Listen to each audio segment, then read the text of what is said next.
Right, a suggestion for a video today, which is always very, very welcome, particularly when I'm struggling. This is from Jacob, who actually posted this on yesterday's video. He said, I think for a video, could you review an article on One Football that says West Ham shouldn't do a complete review, and it's all about evolution and not revolution. Now, thanks for sending that in, Jacob. At the point of him writing that, I hadn't read the article. But you know what? Bearing in mind One Football actually sponsoring a video this week, I thought this might as well be it. So why not? Let's take a little look at it. Now, I've got to say it is an extensive article, and it's a very, very good article, high on opinion. And the first part of it is basically a brief rundown of how we started out the season against Pellegrini, with Pellegrini in charge. We were 5th in the league after the first 7 games. Then we capitulated and found ourselves in 17th.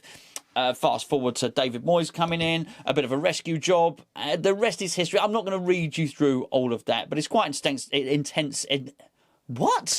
extensive. But I had a bit of computer failure there, a bit of CPU failure. It is quite extensive, and it's quite a good read, but you don't know it. So anyway, so I tried to cut to the chase and the bits where we decide, or what the author of the article has decided, what we're going to do and what West Ham need for next season. I've not actually read it, this part on, so I thought I'll sort of react to it as it goes, make it a little bit more natural, a little bit more organic if you want. For those of you that haven't got the One Football app, the link is in the description below. It's a free app, costs you nothing. Download it to your phone. You can tailor it to your own specifications. So I only get West Ham and England updates. So bearing in mind nothing's happening in England, football terms, obviously there's lots happening in the country, but in football terms, nothing happening with the national team at the moment. It's only West Ham news that I'm getting, and the latest stuff is to do with Duffy and Diop and all the stuff that you would expect. So anyway, the first point that the author makes, he says, and so we enter the summer. A brief breakdown between games will be West Ham have some work to do in the transfer market. Yes, this we know. They have decisions to make over players like Felipe Anderson, Lanzini and Yarmolenko. All suffered very disappointing seasons. Tell us something we don't know. None were first choice under Moyes for the run-in. All are among the highest earners at the club, and there appears to be a for sale sign pinned to H. Okay. Lanzini, yes, I would imagine so. Felipe Anderson, we discussed very recently. Yarmolenko is the biggest one, because I've read very recently that David Moyes likes Yarmolenko. So he should. Someone that can come off the bench and bang a goal in. Why not? I think the question is, would Yarmolenko be happy with that?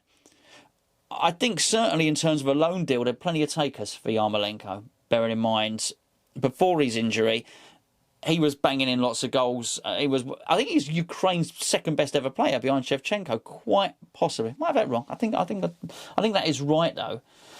The only risk with Yarmolenko is buying him because he's injury prone. What if you're loaning him? It sort of lessens the risk, doesn't it?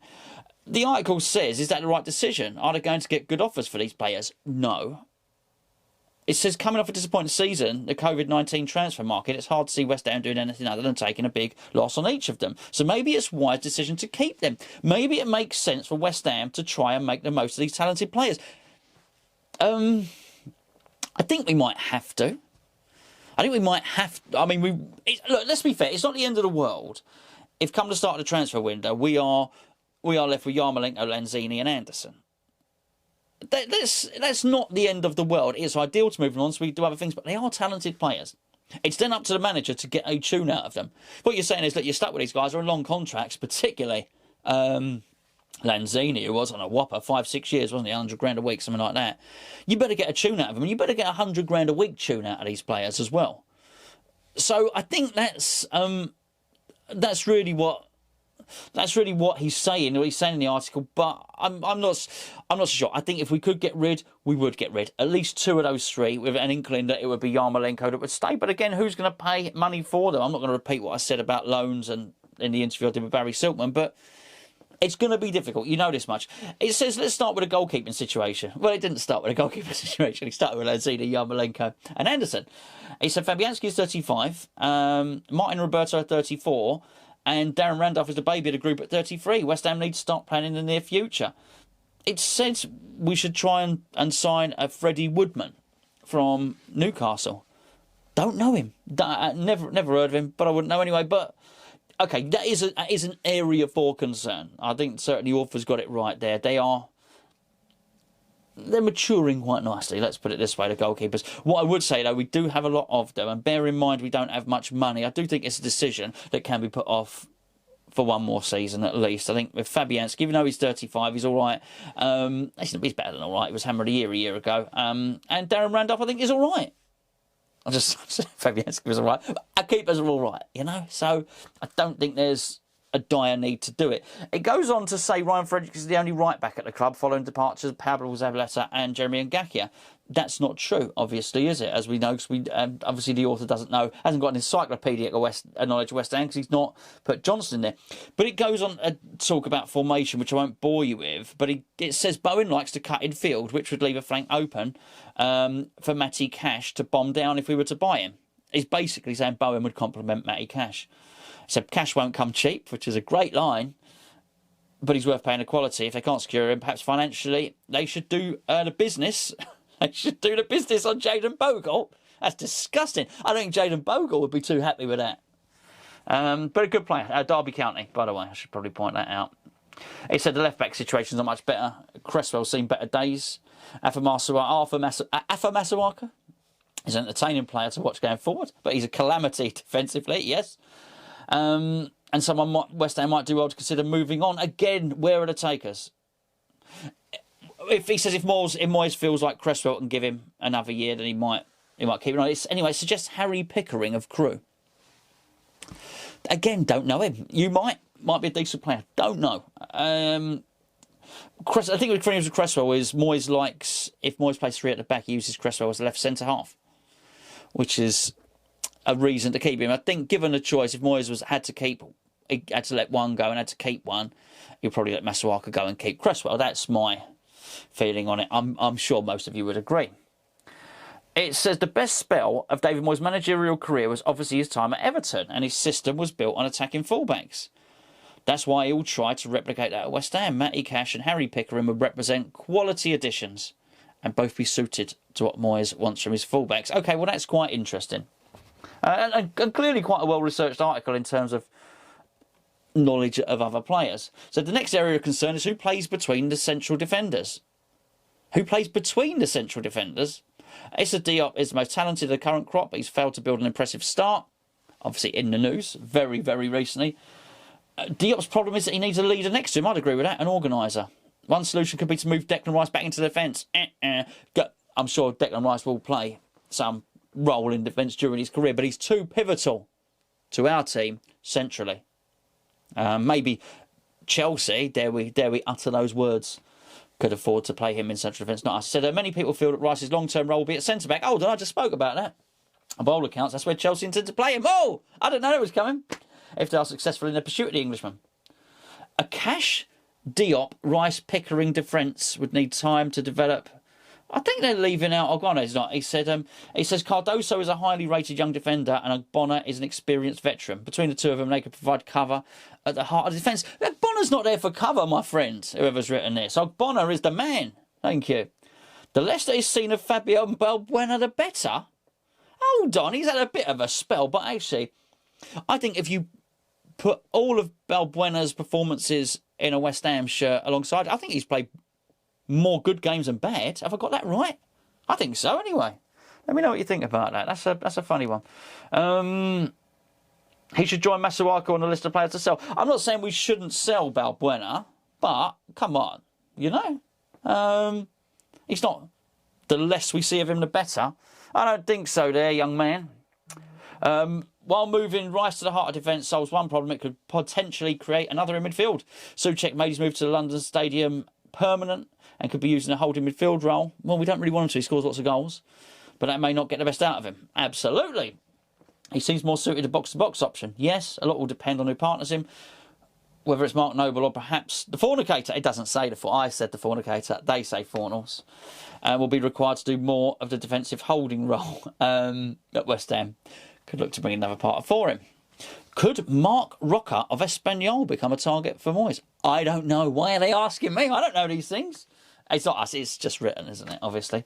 He'd fit the bill of a Moyes midfielder. A smart player with great potential and a spatial awareness who uses the ball well. I like a spatial awareness. awareness of one's space, right, around them. Roca is available this summer and could likely be had at a bargain price after Espanyol's relegation. Okay, look, what I'm seeing about this article, I don't know a ton about West Ham. They know enough, but not a lot. Not like a West Ham fan. We can excuse them that, but he does seem to know some players to suggest, and I like that. A player like him would enable Souček to remain in his preferred box-to-box role. He can also be used in a variety of different midfield shapes. He was part of the same Spanish under-21 team that Fornals was in. There you go. That's interesting. Okay, that's interesting. There's even a picture of him. It's a geezer smiling, basically. He said a Roca Souček pairing would give West Ham a really strong midfield capable of shielding the defence while also enabling the fullbacks to join the attack. Mark Noble will still feature regularly, of course, but you'd imagine at 33 he'll begin a different phase within the squad. The kit man, no, I'm joking. I am joking. Making more of his appearances off the bench. It's probably time to bring an end to Jack Wilshere's experiment. The Jack Wilshere experiment, and not that Jack Wilshere was doing. If Jack Wilshere was doing an experiment, it probably did something to do with washing machine and hiding or so. But anyway, that experiment is finishing. He hasn't been able to stay fit, and when he has played, he hasn't been able to show any more than very brief flashes. Lift up with the old kilt, as they say, and the ability that made him such an exciting player in his youth. Can youngsters like Connor Coventry, Dan Kemp, Nathan Holland step up to add to the midfield rotation? Well, Kemp and Coventry... I say Kemp. Every time I've seen Kemp, has been on the right. Coventry central. Nathan Holland tends to play on the left. Starts to get more interested and maybe more controversial when we move into attack. There we go. Interesting and controversial, this bit. Sticking with the 3-2-3-1 shape, West Ham have 3 options for the right wing. Bowen, Yarmolenko and Snodgrass. You'd have to imagine it's Bowen who'll get an idea. I don't think you need to stretch your imagination too far. He's Moyes' man. Yes, he is. That's moist to you, by the way. The biggest goal threat of the 3. West Ham, well, I'm not sure he's the biggest goal threat of the 3. Actually, Yarmolenko is the biggest goal threat of the 3, but his assist, he's called, I certainly believe. I'm being pernickety. Let's see. Okay, so what else we got? West Ham should be looking to sell one of the other 2. I'm not sure anyone's going to buy Robert Snodgrass. Yarmolenko, we've discussed. Yarmolenko could potentially fetch a bigger fee, given that he has more profile around Europe. Maybe the Hammers could offer him on loan with an obligation to buy. Or perhaps Snodgrass at 32. They prefer to move on. Blah, blah, blah. Numbered for 10 position, Fornals seems the most likely starter. We agree on this. Noble will see games in this role. He will sometimes play there, I'm sure. It's probably the most suited position for Lanzini as well. Yes, indeed. West Ham do have a decision to make on Lanzini, but if they don't get an offer that represents good value, they are better served keeping him. Lanzini is on a long-term contract. West Ham can look to rebuild his value and sell him for a better price when the market inflates again. That's not a bad one. Okay, on the left, there are 2 biggest question marks within the attacking group. Felipe Anderson is undoubtedly the most talented player at the club, and Grady Diangana, who does return after a very successful run at West Brom. There have been rumours around the futures of both players amid links with Sayed Benrahma and Abire Eze. Easy. It's clear that Felipe doesn't fit brilliantly under Moyes, and that's what West Ham would prefer to do in selling terms. Replace him with either Benrahma, I think we've got to do that, Benrahma, or Eze, and that's understandable. West Ham should do that. It's basically saying Eze is attracting attention from Fulham and Crystal Palace. West Ham paid $36 million for Felipe Anderson. They won't get close to that this summer, so where is the pressure point for them? What will they accept? It says 25 or 20 million, half of what they paid. We've discussed this. Maybe Felipe stays and it's a straight out battle between him and Diangana. That I like. I wouldn't mind that. I wouldn't mind a shootout between... I don't know why I did that. I don't know if you ever saw when Alan Avitt did. He said, why do we, when we say, come on you Irons, we feel the need to do the Irons? Why does nobody else do it? Why do Arsenal say, come on you Gunners, and go... like that? They don't do that. It's only us to do it. Because they've got the guns. Obviously, Tottenham have got the cockerels. So why don't? Actually, no. Let's leave it, shall we? The Canaries. Come on, you Canaries. Oh, dear. That's one of those non-context things, isn't it, if you just clip that. Diangana is the inferior player at this point, but he's younger and very talented. He's more of a Moyes type player, as well as... Look, we're going to talk about Diangana either tomorrow or the day after. I'll say no more. No matter how you look at it, Diangana and Felipe and Diangana gives West Ham strong options on the left wing role. Up front, there are good options in Hilaire and Antonio available to Moyes. They can both operate as a lone striker. Blah, blah, blah, blah, blah. It talks about a Jetty leaving. I'm not sure. Okay, I'll get to the summary. As things stand, West Ham have a top half midfield and attack. I think they're suggesting we have a bottom half quality defence, which I think is a fair enough. West Ham don't need to blow it all up and start again. They need to build on what they have. A summer of 2 lower league fullbacks, a recently relegated holding midfielder and a goalkeeper who's never played in the top flight. Might not excite fans, but it would strengthen the team more than replacing Anderson with Eze and ignoring the defence. He's saying work on a defence. He's named his holding midfielder. He's named his 2 fullbacks and a goalkeeper, and he's saying that's what we should sort ourselves out on. West Ham need to avoid the trap that many teams in the world fall into of tearing it up and starting all over again with a new manager, especially when the owners have never shown a willingness to stick with a manager long term. David Gold and David Sullivan bought into West Ham a decade ago. They're on their 7th manager. That's quite damning, isn't it? That's a ridiculous turnover and never leads to good things unless you have Roman Abramovich's billions. There's no point in West Ham getting rid of their most talented players because of a manager who may not see the season out. Players like Cash Pickering and Roca can fit into any style, in a modern system, and they'll be of use to any manager. Well, that's very interesting, because that may well be something that's quite clever. If you're getting a full back, make sure he can play at wing back as well, so on and so forth. I get it. If you're getting a holding midfielder, make sure he can do the box-to-box work as well. Makes sense, and certainly something when I'm playing my FIFA career, I look to do. You got to have these players who can play in all positions. Okay, it says stay there, of course, build on what you have, don't tear it up and rebuild again. Those rebuilds never lead to good places. I don't think it's a bad article, Jacob. I hope that was more or less what you wanted to see. I don't know what you thought about it, mate. But actually, I like that because it was quite opinionated. He had strong opinions on it. He had strong opinions on the manager. If you read the start, he has strong opinions on Pellegrini, clearly. He thinks the owner's turnover in managers is absolutely quite shocking. I don't expect other people, not West Ham fans, to have an encyclopedic knowledge of West Ham. I really don't. So little nuanced points about what particular position does Nathan Holland play in. He's not got that right, but we can allow him that. Actually, in terms of what we do badly and what we do well, he seems to have his have it about right, really. Anyway, there you go. That was suggested by Jacob. Thank you, mate. Sponsored by the One Football app, wherever I've put the logo. Probably there. I reckon I might have put it there.